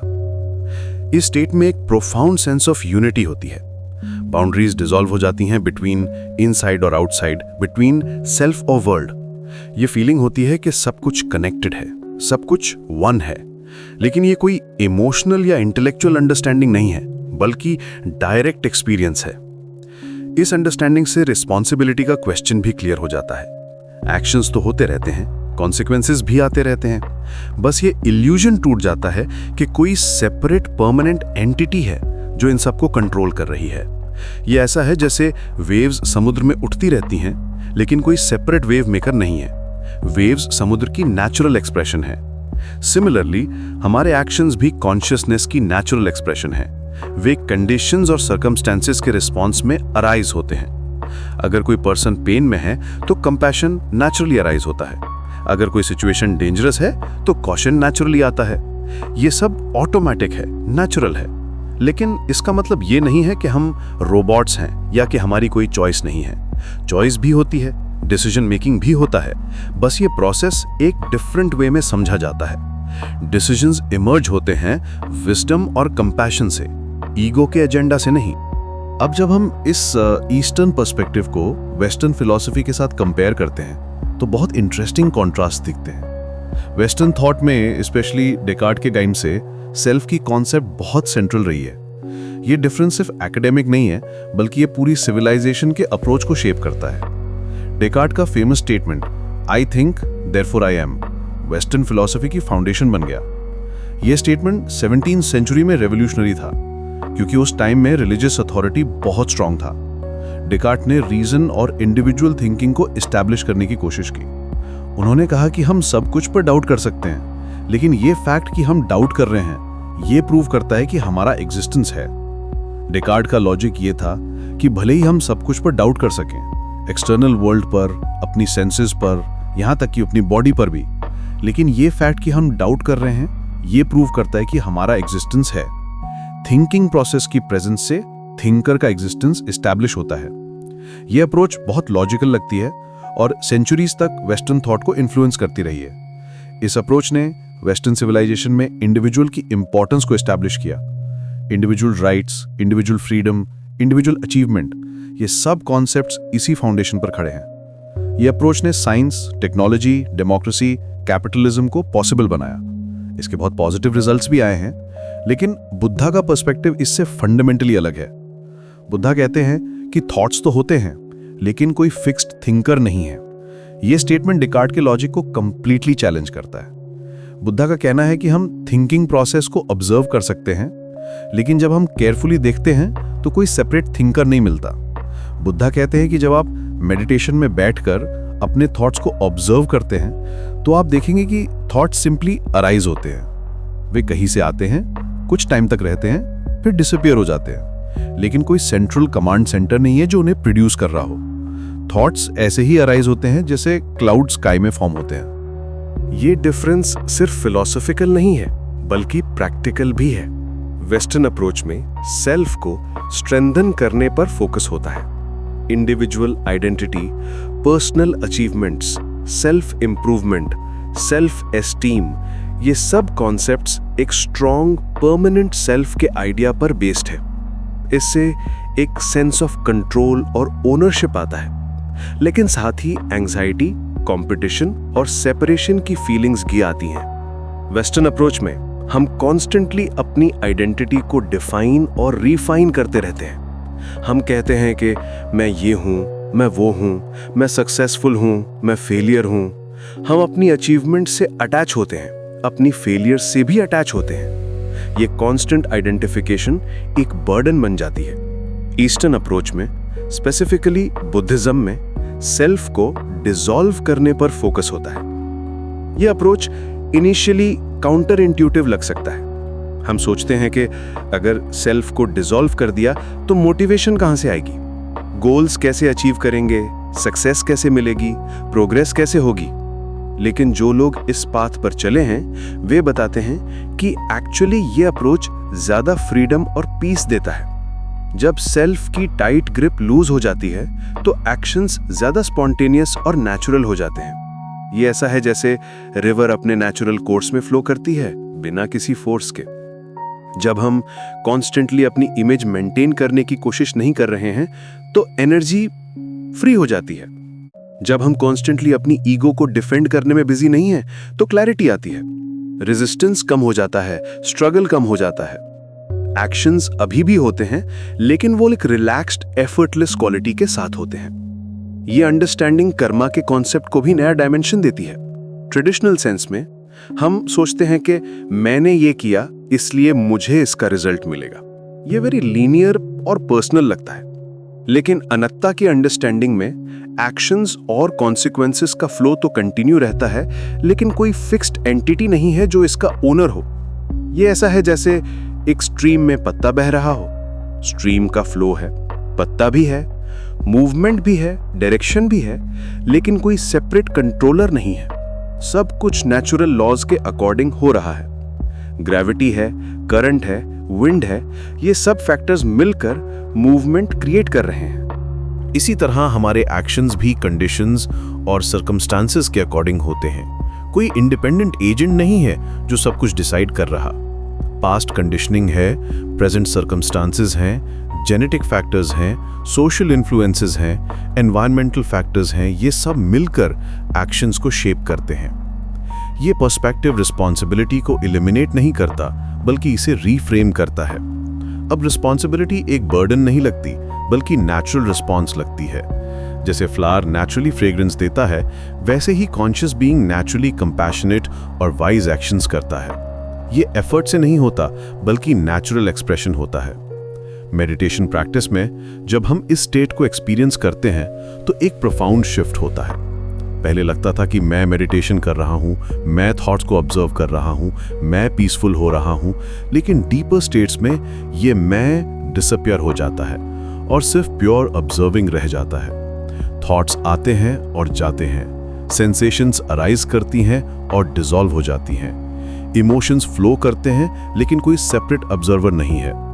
ये ऐसा है जैसे मिरर में इमेजेस रिफ्लेक्ट हो रहे हैं, लेकिन मिरर कोई एफर्ट नहीं कर रहा। रिफ्लेक्शन नेचुरल है, ऑटोमेटिक है। ये एक्सपीरियंस इनिशियली डिसोरिएंटिंग हो सकता है, क्योंकि हमारी पूरी कंडीशनिंग इस आइडिया पर बेस्ड है कि हम सेपरेट इंडिविजुअल्स हैं। हमारी लैंग्वेज भी इसी अजम्पशन पर बिल्ट है। हम कहते हैं मैं जा रहा हूँ, मैं खा रहा हूँ, मैं सोच रहा हूँ। ये स्ट्रक्चर हमारे थिंकिंग को शेप करती है। लेकिन जैसे जैसे ये एक्सपीरियंस फेमिलियर होता जाता है, एक इनक्रेडिबल सेंस ऑफ यूनिटी और पीस आता है। बाउंड्रीज डिसॉल्व हो जाती हैं, सेपरेशन की फीलिंग गायब हो जाती है। ये फीलिंग होती है कि सब कुछ इंटरकनेक्टेड है, सब कुछ वन फैब्रिक का पार्ट है। इस स्टेट में एक्शंस अभी भी होते हैं। अगर बॉडी को पानी की जरूरत है तो पानी पीने का एक्शन होता है। अगर कोई हेल्प की जरूरत में है तो हेल्पिंग का एक्शन होता है।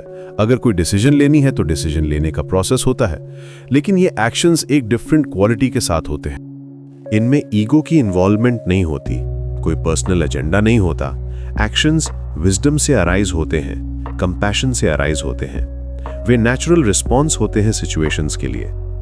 ये ऐसा है जैसे प्लांट ऑटोमेटिकली सनलाइट की डायरेक्शन में ग्रो करता है। कोई थिंकिंग नहीं है, कोई प्लानिंग नहीं है, बस नेचुरल टेंडेंसी है। ये अंडरस्टैंडिंग डेली लाइफ में भी अप्लाई होती है। जब हम रियलाइज करते हैं कि थॉट्स सिंपली अराइज करते हैं, कोई थिंकर नहीं है, तो नेगेटिव थॉट्स के साथ हमारा रिलेशनशिप चेंज हो जाता है। हम उन्हें पर्सनली नहीं लेते। हम नहीं कहते मैं नेगेटिव हूं या मैं डिप्रेस्ड हूं, बल्कि हम देखते हैं कि नेगेटिव थॉट्स अराइज हो रहे हैं। वे क्लाउड्स की तरह आते हैं और जाते हैं, स्काई को अफेक्ट नहीं करते। स्काई ऑलवेज क्लियर है, चाहे क्लाउड्स हों या ना हों। सिमिलरली अवेयरनेस ऑलवेज प्योर है, चाहे थॉट्स पॉजिटिव हों या नेगेटिव। ये अंडरस्टैंडिंग बहुत फ्रीडम देती है। सिमिलरली जब इमोशंस अराइज होते हैं तो हम उन्हें मेरे इमोशंस के रूप में नहीं देखते, बल्कि सिंपली इमोशनल एनर्जी के रूप में देखते हैं जो कॉन्शियसनेस में अपीयर हो रही है। ये पर्सपेक्टिव बहुत फ्रीडम देता है, क्योंकि हम इमोशंस के साथ आइडेंटिफाई नहीं करते, हम उनसे ओवरवेल्म्ड नहीं होते। वेस्टर्न साइकोलॉजी में भी अब इस अंडरस्टैंडिंग की ग्लिम्पसेस दिखने लगी हैं। Mindfulness based therapies, acceptance and commitment therapy, cognitive behavioural therapy, ये सब अप्रोचेस कहीं ना कहीं इसी डायरेक्शन में पॉइंट करती हैं। वे भी कहती हैं कि थॉट्स को ऑब्जर्व करो, उनसे आइडेंटिफाई मत करो। लेकिन अभी भी मेन स्ट्रीम वेस्टर्न थॉट में सेल्फ की सेंट्रलिटी बनी हुई है। Self help industry, personal development, life coaching, ये सब सेल्फ को स्ट्रॉन्गर बनाने पर फोकस करते हैं। ये अप्रोच भी वैल्यूएबल है अपनी जगह पर, लेकिन ये अल्टीमेट सॉल्यूशन नहीं है। बुद्धा का ये इंसाइट कि thought happens but there is no thinker सिर्फ एक फिलोसॉफिकल स्टेटमेंट नहीं है, बल्कि एक डायरेक्ट पॉइंटिंग है उस रियलिटी की तरफ जो मेडिटेशन में एक्सपीरियंस होती है। ये स्टेटमेंट हमें इनवाइट करता है कि हम अपने अजम्पशंस को क्वेश्चन करें और डायरेक्ट एक्सपीरियंस के थ्रू ट्रूथ को डिस्कवर करें। ये इन्विटेशन है कि हम अपनी कंडीशनिंग से बाहर आएं और फ्रेश पर्सपेक्टिव से रियलिटी को देखें। ये इजी नहीं है, क्योंकि हमारी पूरी आइडेंटिटी इन असम्पशंस पर बेस्ड है। लेकिन जो लोग इस जर्नी पर निकले हैं, वे कहते हैं कि ये सबसे रिवॉर्डिंग एक्सपीरियंस है। जब हम इस अंडरस्टैंडिंग को इंटीग्रेट करते हैं तो लाइफ में एक फंडामेंटल शिफ्ट आता है। सफरिंग का नेचर चेंज हो जाता है। पहले लगता था कि मैं सफर कर रहा हूं, अब लगता है कि सफरिंग सिंपली हैपनिंग है। यह सटल डिफरेंस है, लेकिन इसका इंपैक्ट प्रोफाउंड है। जब सफरिंग पर्सनल नहीं लगती तो वो ज्यादा मैनेजेबल हो जाती है। हम उससे रेजिस्ट नहीं करते, उससे फाइट नहीं करते, हम उसे सिंपली ऑब्जर्व करते हैं, उसे पास होने देते हैं। ये ऐसा है जैसे स्टॉर्म को देखना बाहर से, उसमें फंसे बिना। एक्शंस अभी भी होते हैं, चॉइसेस अभी भी बनते हैं, लेकिन एक डिफरेंट स्पेस से। ये स्पेस ईगो ड्रिवन नहीं है, बल्कि अवेयरनेस ड्रिवन है। डिसीजंस ज्यादा क्लियर होते हैं क्योंकि पर्सनल बायस कम होता है। कंपैशन नेचुरली फ्लो करता है क्योंकि सेपरेशन की फीलिंग कम होती है। ये जर्नी इजी नहीं है क्योंकि ये हमारी सबसे बेसिक असम्पशंस को चैलेंज करती है। ये सब कुछ अपसाइड डाउन कर देती है जिसे हमने रियलिटी समझा था। लेकिन जो लोग इस पाथ पर चले हैं वे कहते हैं कि ये सबसे लिबरेटिंग एक्सपीरियंस है। ये फ्रीडम देती है सफरिंग से, फ्रीडम देती है कांस्टेंट सेल्फ इंप्रूवमेंट के प्रेशर से, फ्रीडम देती है दूसरों से कंपैरिजन के बर्डन से, ये फ्रीडम देती है परफेक्ट होने के ऑब्सेशन से, कंट्रोल करने की एंजाइटी से, फ्यूचर की वरी से। अंत में अनंतता की अंडरस्टैंडिंग हमें एक नया पर्सपेक्टिव देती है एग्जिस्टेंस को देखने का। ये हमें दिखाती है कि लाइफ एक प्रोसेस है, कोई फिक्स्ड एंटिटी नहीं। थॉट्स, इमोशंस, सेंसेशंस, एक्शंस, सब कुछ एक कंटिन्यूअस फ्लो में हैपनिंग है और इस फ्लो में पार्टिसिपेट करना, इसे रेजिस्ट नहीं करना, यही ट्रू विजडम है। ये अंडरस्टैंडिंग प्रैक्टिकल भी है और प्रोफाउंड भी। ये डेली लाइफ को ट्रांसफॉर्म करती है और साथ ही डीपेस्ट स्पिरिचुअल इंसाइट्स भी देती है। ये हमें दिखाती है कि पीस और हैप्पीनेस एक्सटर्नल अचीवमेंट्स में नहीं है, बल्कि इस सिंपल अंडरस्टैंडिंग में है कि हम प्रोसेस हैं, प्रोडक्ट नहीं। बुद्धा का ये गिफ्ट ह्यूमैनिटी को, ये पर्सपेक्टिव की एग्जिस्टेंस एक प्रोसेस है, कोई परमानेंट सेल्फ नहीं, आज भी उतना ही रेलेवेंट है जितना 2500 साल पहले था। एक्चुअली आज के फास्ट चेंजिंग वर्ल्ड में ये और भी रेलेवेंट हो गया है। जब सब कुछ कॉन्स्टेंटली चेंज हो रहा है तो ये अंडरस्टैंडिंग की चेंज ही नेचर है, बहुत पीस देती है। ये जर्नी है सेल्फ डिस्कवरी की, लेकिन ये डिस्कवर करने के लिए नहीं कि सेल्फ क्या है, बल्कि ये डिस्कवर करने के लिए कि सेल्फ है ही नहीं। और इस डिस्कवरी में ही अल्टीमेट फ्रीडम है, अल्टीमेट पीस है। ये यात्रा है अनंतता की, यानी नो सेल्फ की। ये एक ऐसा दर्शन है जो हमारे जीवन को पूरी तरह बदल देता है, हमें एक नई दृष्टि देता है और हमें सच्ची स्वतंत्रता का अनुभव कराता है। ये कोई सिर्फ बौद्धिक अवधारणा नहीं है, बल्कि एक जीवंत सत्य है जिसे हम अपने दैनिक अनुभव में महसूस कर सकते हैं। जब हम अपने चारों ओर देखते हैं तो हमें लगता है कि हर चीज स्थायी है, हमारा घर, हमारे रिश्ते, हमारी पहचान, यहां तक कि हमारा अपना अस्तित्व भी। लेकिन अनंतता का सिद्धांत हमें बताता है कि यह सब एक भ्रम है। यह कहता है कि जिसे हम मैं समझते हैं वो वास्तव में कोई स्थायी अपरिवर्तनीय इकाई नहीं है। ये एक ऐसी खोज है जो हजारों साल पहले बुद्ध ने की थी और आज भी ये उतनी प्रासंगिक है जितनी उस समय थी। सोचिए, जब आप बचपन की तस्वीरें देखते हैं तो क्या वो व्यक्ति आप ही हैं? शारीरिक रूप से तो बिल्कुल अलग हैं। आपकी हर कोशिका बदल चुकी है, मानसिक रूप से भी आपके विचार, भावनाएं और दृष्टिकोण बदल गए हैं। आपकी पसंद नापसंद, आपके सपने, आपकी प्राथमिकताएं, सब कुछ अलग है। फिर वो मैं कहाँ है जो कभी नहीं बदलता? अनंतता हमें यही समझाता है कि ये मैं एक निरंतर बदलती रहने वाली प्रक्रिया है, कोई स्थिर वस्तु नहीं है। ये एक नदी की तरह है जो हमेशा बहती रहती है, लेकिन हम इसे एक स्थिर झील समझ बैठते हैं। ये समझना शुरू में डरावना लग सकता है। हमारा मन कहता है कि अगर मैं नहीं हूं तो फिर कौन है? ये डर बिल्कुल प्राकृतिक है, क्योंकि हमने अपनी पूरी जिंदगी इस मैं की पहचान बनाने में लगाई है। हमने इसे मजबूत किया है, इसकी रक्षा की है, इसे सजाया संवारा है। लेकिन यहीं पर अनंतता की सुंदरता छुपी है। जब हम समझ जाते हैं कि कोई स्थायी मैं नहीं है तो हमें पकड़ने के लिए कुछ भी नहीं रह जाता, और जब पकड़ने के लिए कुछ नहीं है तो खोने का डर भी नहीं रहता। यह स्वतंत्रता की शुरुआत है। कल्पना कीजिए कि आप एक ऐसे व्यक्ति हैं जिसके पास खोने के लिए कुछ नहीं है। आप कितने निडर होंगे? आप कितनी आसानी से प्रेम कर सकेंगे? आप कितनी स्वतंत्रता से अपने सपनों का पीछा कर सकेंगे? जब हमारे पास कोई निश्चित पहचान नहीं है जिसकी रक्षा करनी हो, तो हम वास्तव में मुक्त हो जाते हैं। हमें अपनी इमेज बनाए रखने की चिंता नहीं रहती। हमें यह डर नहीं रहता कि कहीं हमारी प्रतिष्ठा खराब ना हो जाए। हमें यह भय नहीं सताता कि कहीं हम असफल ना हो जाएं। यह स्वतंत्रता केवल एक विचार नहीं है, बल्कि एक जीवंत अनुभव है। जब हम इसे महसूस करते हैं तो हमारे अंदर एक गहरी शांति आती है। यह वैसी ही है जैसे किसी भारी बोझ को कंधों से उतार देना। हम अचानक महसूस करते हैं कि हम कितने हल्के हो गए हैं, कितने खुले हो गए हैं। अनंतता का ये सिद्धांत हमें ये सिखाता है कि हमारा अहंकार, जिसे हम इतनी मेहनत से बनाते और बचाते हैं, वो भी एक भ्रम है। ये अहंकार हमारे दुखों का मूल कारण है। ये वो आवाज़ है जो हमेशा कहती रहती है, मैं ये हूँ, मुझे ये चाहिए, मैं इससे बेहतर हूँ, मुझे ये नहीं मिलना चाहिए था। जब हम समझ जाते हैं कि ये अहंकार वास्तविक नहीं है, तो हमारे जीवन में एक गहरा परिवर्तन आता है। ये ऐसा है जैसे हमने अपने जीवन की कहानी को एक नए नजरिए से देखा हो। सबसे पहले हमारा अहंकार कम हो जाता है। हमें लगता था कि हम कुछ खास हैं, कि हमारी अपनी एक अलग पहचान है। हम सोचते थे कि हम दूसरों से अलग हैं, बेहतर हैं या कम हैं। लेकिन जब हम देखते हैं कि ये सब मन का खेल है, तो हमारी घमंड की दीवारें गिर जाती हैं।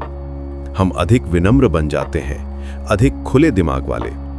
हमें समझ आता है कि हमारी सभी उपलब्धियां, हमारी सभी असफलताएं, हमारे सभी गुण और दोष, ये सब भी अस्थाई हैं।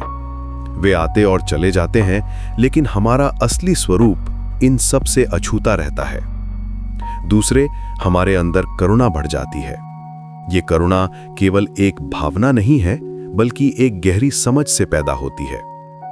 जब हमें पता चल जाता है कि हमारे और दूसरों के बीच जो अंतर दिखता है, वो भी एक भ्रम है, तो हम दूसरों के साथ अधिक जुड़ाव महसूस करते हैं। हमें समझ आता है कि सभी जीव एक ही अस्तित्व के अलग अलग रूप हैं। जब कोई व्यक्ति गुस्से में होता है, तो हम समझते हैं कि ये उसका अहंकार बोल रहा है, वो खुद नहीं। जब कोई दुखी होता है, तो हमें पता होता है कि ये दुख भी अस्थाई है। ये समझ हमारे दिल में दूसरों के लिए प्रेम और करुणा भर देती है।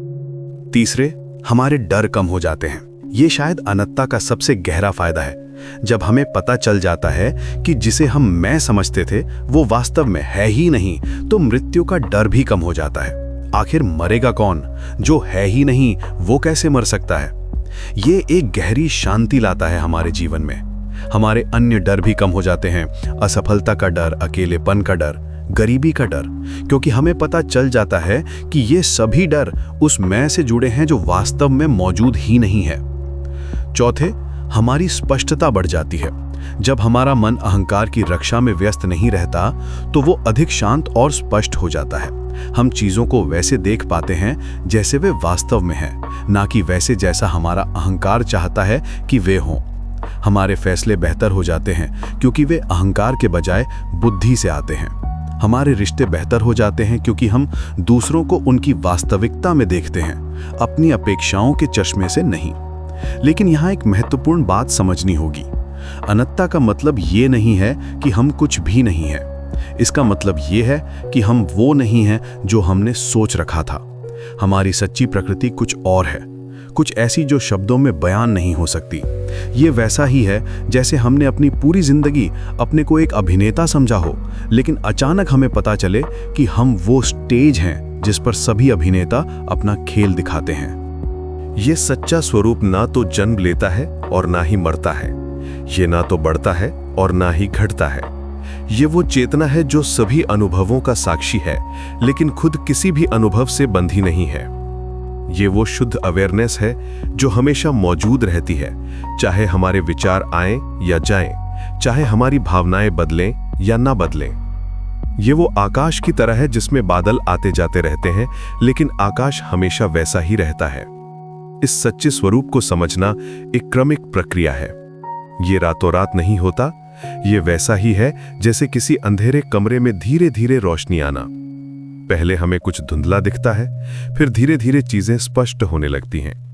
इसके लिए धैर्य, अभ्यास और गहरी आत्म खोज की जरूरत होती है। लेकिन जैसे जैसे हम इस दिशा में आगे बढ़ते हैं, हमारे जीवन में अद्भुत परिवर्तन आने लगते हैं। हमारे रिश्ते बेहतर हो जाते हैं क्योंकि हम दूसरों से कम अपेक्षाएं रखते हैं। हम समझ जाते हैं कि हर व्यक्ति अपनी यात्रा में है, अपने संघर्षों से गुजर रहा है। हम उन्हें बदलने की कोशिश नहीं करते, बल्कि उन्हें वैसे ही स्वीकार करते हैं जैसे वे हैं। हमारा काम अधिक प्रभावी हो जाता है क्योंकि हम परिणाम की चिंता में कम फंसते हैं।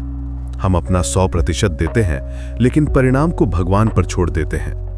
हमारी खुशी अधिक स्थिर हो जाती है क्योंकि वो बाहरी चीजों पर निर्भर नहीं रहती। हम समझ जाते हैं कि खुशी हमारी प्राकृतिक अवस्था है, कोई ऐसी चीज नहीं जिसे बाहर से लाना पड़े। अनंतता की समझ हमें ये भी सिखाती है कि जीवन में जो कुछ भी होता है वो सब अस्थायी है। ये अस्थायीता केवल दुखों के लिए ही नहीं बल्कि खुशियों के लिए भी सच है। खुशी भी अस्थायी है और दुख भी, सफलता भी अस्थायी है और असफलता भी। जब हम इस सच्चाई को गहराई से समझ लेते हैं तो हम जीवन के उतार चढ़ाव को अधिक संतुलन के साथ झेल पाते हैं। हम न तो सफलता में अधिक उत्साहित होते हैं और ना ही असफलता में अधिक दुखी। हम समझ जाते हैं कि ये सब जीवन के खेल का हिस्सा है। ये समझ हमें एक नया दृष्टिकोण देती है। हम जीवन को एक खेल की तरह देखने लगते हैं जहां हम पूरी तरह भाग लेते हैं लेकिन परिणाम से बंधे नहीं रहते। हम अपनी भूमिका निभाते हैं लेकिन ये नहीं भूलते कि ये सिर्फ एक भूमिका है, हमारी असली पहचान नहीं। ये वैसे ही हैं जैसे अलग अलग कपड़े जो हम अलग अलग मौकों पर पहनते हैं। ये डरावना लग सकता है क्योंकि हमारा पूरा जीवन इन्हीं पहचानों के इर्द गिर्द बना होता है। हमने अपनी पूरी जिंदगी इन्हें मजबूत बनाने में लगाई है, लेकिन जब हम इन्हें छोड़ देते हैं तो हमें एक अनंत स्वतंत्रता का अनुभव होता है। हम किसी भी भूमिका में फिट हो सकते हैं लेकिन किसी भी भूमिका से बंधे नहीं रहते। हम एक अभिनेता की तरह हो जाते हैं जो किसी भी किरदार को निभा सकता है लेकिन जानता है कि वो किसी भी किरदार से बड़ा है। अनंतता की ये समझ हमें जीवन के प्रति एक नया नजरिया देती है। हम समझ जाते हैं कि जीवन का उद्देश्य कुछ बनना नहीं है बल्कि ये समझना है कि हम पहले से ही पूर्ण हैं। हमें कहीं पहुंचना नहीं है, हमें सिर्फ ये पहचानना है कि हम पहले से ही वहां हैं जहां हमें होना चाहिए। ये वैसा ही है जैसे हम अपने ही घर में खजाने की तलाश कर रहे हों जबकि खजाना हमारे पैरों के नीचे ही दबा हो। ये एक गहरी शांति लाता है हमारे जीवन में। हमारी चिंताएं कम हो जाती हैं क्योंकि हमें पता चल जाता है कि जिस चीज के लिए हम चिंता कर रहे थे वो वास्तव में है ही नहीं। हमारे गुस्से कम हो जाते हैं क्योंकि हमें समझ आ जाता है कि गुस्सा करने वाला कोई स्थायी व्यक्ति नहीं है। हमारी ईर्ष्या कम हो जाती है क्योंकि हमें पता चल जाता है कि ईर्ष्या करने वाला और जिससे ईर्ष्या की जा रही है दोनों ही भ्रम हैं। अनंतता की इस समझ को विकसित करने के लिए हमें नियमित अभ्यास की जरूरत होती है। यह अभ्यास केवल ध्यान तक सीमित नहीं है बल्कि हमारे पूरे जीवन में फैला हुआ है। ध्यान एक बहुत प्रभावी तरीका है। जब हम ध्यान करते हैं तो हम अपने विचारों और भावनाओं को देखते हैं लेकिन उनसे तादाद में नहीं बिठाते। हम समझते हैं कि ये सब आते जाते रहते हैं लेकिन जो इन्हें देख रहा है वह स्थिर रहता है। ये वैसा ही है जैसे हम एक फिल्म देख रहे हों। हम फिल्म में डूब जाते हैं लेकिन जानते हैं कि हम दर्शक हैं, फिल्म के किरदार नहीं। ध्यान में हम देखते हैं कि विचार खुद ब खुद आते हैं, हमें उन्हें लाने की जरूरत नहीं होती। वे आते हैं, कुछ देर रहते हैं और फिर चले जाते हैं। जब हम इसे गौर से देखते हैं तो हमें पता चलता है कि कोई विचारक नहीं है, सिर्फ विचार हैं। ये एक बहुत गहरी खोज है। हमने हमेशा सोचा था कि हम विचार करते हैं लेकिन जब हम ध्यान से देखते हैं तो पाते हैं कि विचार खुद ही होते हैं। आत्मनिरीक्षण भी एक महत्वपूर्ण अभ्यास है। हमें नियमित रूप से अपने से पूछना चाहिए, मैं कौन हूं? यह कोई बौद्धिक प्रश्न नहीं है बल्कि एक गहरी खोज है। जब हम इस प्रश्न को गहराई से पूछते हैं तो हमें पता चलता है कि हमारी सभी पहचानें सतही हैं। हम कहते हैं मैं एक इंजीनियर हूं लेकिन यह तो सिर्फ हमारा काम है। मैं एक भारतीय हूं लेकिन यह तो सिर्फ हमारी जन्म की जगह है। मैं एक हिंदू हूं लेकिन यह तो सिर्फ हमारा धर्म है। हमारा असली स्वरूप इन सब से कहीं गहरा है। दैनिक जीवन में भी हम अनंतता का अभ्यास कर सकते हैं। यह अभ्यास हमारे जीवन को एक ध्यान बना देता है। जब हमें गुस्सा आए तो हम पूछ सकते हैं गुस्सा किसे आया है।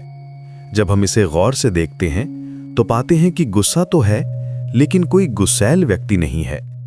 जब हमें दुख हो तो हम देख सकते हैं दुखी कौन है। हम पाते हैं कि दुख का अनुभव तो है लेकिन कोई स्थायी दुखी व्यक्ति नहीं है। जब हम खुश हों तो हम समझ सकते हैं खुशी किसे हो रही है। हम देखते हैं कि खुशी का अनुभव तो है लेकिन कोई स्थायी खुश व्यक्ति नहीं है। ये सभी अभ्यास हमें धीरे धीरे ये समझाते हैं कि हमारी सच्ची प्रकृति इन सभी अनुभवों से अलग है। हम वो चेतना हैं जो इन सभी को देखती है, अनुभव करती है, लेकिन खुद इनसे प्रभावित नहीं होती। ये वैसा ही है जैसे एक दर्पण में अलग अलग चीजें दिखती हैं, लेकिन दर्पण खुद किसी भी चीज से प्रभावित नहीं होता। अनंतता की ये समझ हमारे जीवन में क्रांति ला देती है। हम अधिक प्रेमपूर्ण बन जाते हैं क्योंकि हमें पता चल जाता है कि प्रेम हमारी असली प्रकृति है। जब हमारा अहंकार कम हो जाता है तो प्रेम अपने आप बहने लगता है। ये वैसा ही है जैसे किसी झरने के ऊपर से पत्थर हटा देना, पानी अपने आप बहने लगता है। हम अधिक दयालु बन जाते हैं क्योंकि हमें समझ आ जाता है कि सभी जीव एक ही चेतना के अलग अलग रूप हैं। हमारी दया केवल एक भावना नहीं रहती, बल्कि एक गहरी समझ बन जाती है। हमारी समस्याएं भी अलग तरीके से दिखने लगती हैं। जो चीजें पहले बहुत बड़ी लगती थीं, वे अब छोटी लगने लगती हैं। हमें पता चल जाता है कि ये सभी समस्याएं मन के स्तर पर हैं। हमारे असली स्वरूप को ये छू भी नहीं सकती। ये वैसा ही है जैसे आकाश में बादल आते जाते रहते हैं, लेकिन आकाश हमेशा साफ रहता है। हमारी समस्याएं बादलों की तरह हैं और हमारा असली स्वरूप आकाश की तरह है।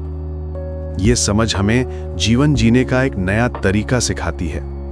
हम पूरी तरह से जीवन में भाग लेते हैं, लेकिन बंधे नहीं रहते। हम प्रेम करते हैं, लेकिन पॉजेसिव नहीं होते। हम समझ जाते हैं कि प्रेम का मतलब किसी को अपना बनाना नहीं है, बल्कि उसकी खुशी चाहना है। हम काम करते हैं, लेकिन परिणाम की चिंता में नहीं डूबते।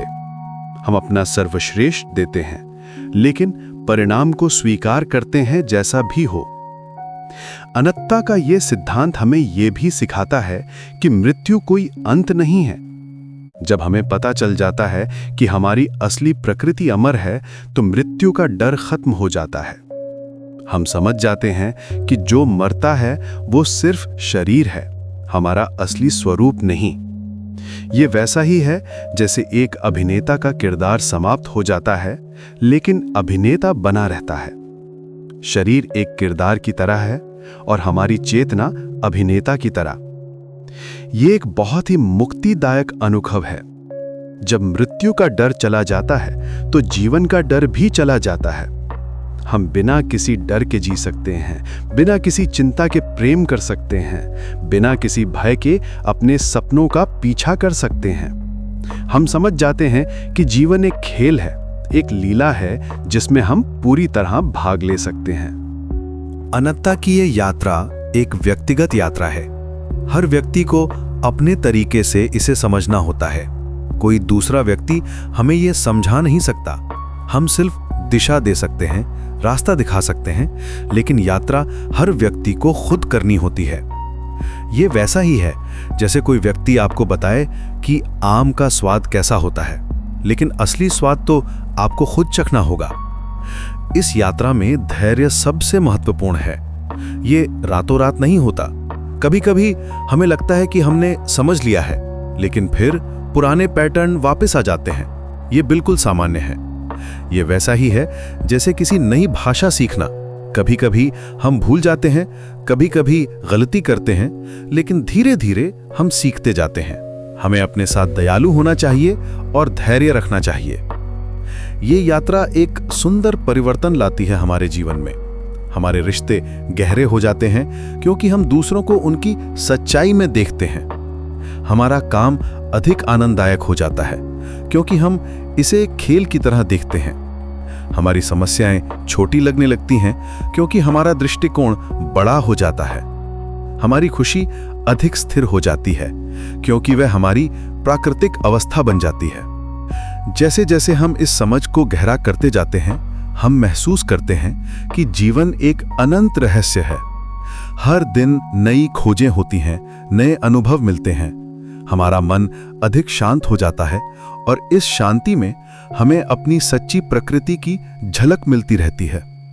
ये वैसा ही है जैसे किसी शांत झील में हम अपना प्रतिबिंब देखते हैं। जब पानी में लहरें होती हैं तो प्रतिबिंब धुंधला दिखता है, लेकिन जब पानी शांत होता है तो प्रतिबिंब बिल्कुल साफ दिखता है। अनंतता की समझ हमें यह भी सिखाती है कि हमारे सभी अनुभव, खुशी, दुख, सफलता, असफलता, ये सब उस महान चेतना के अलग-अलग रंग हैं।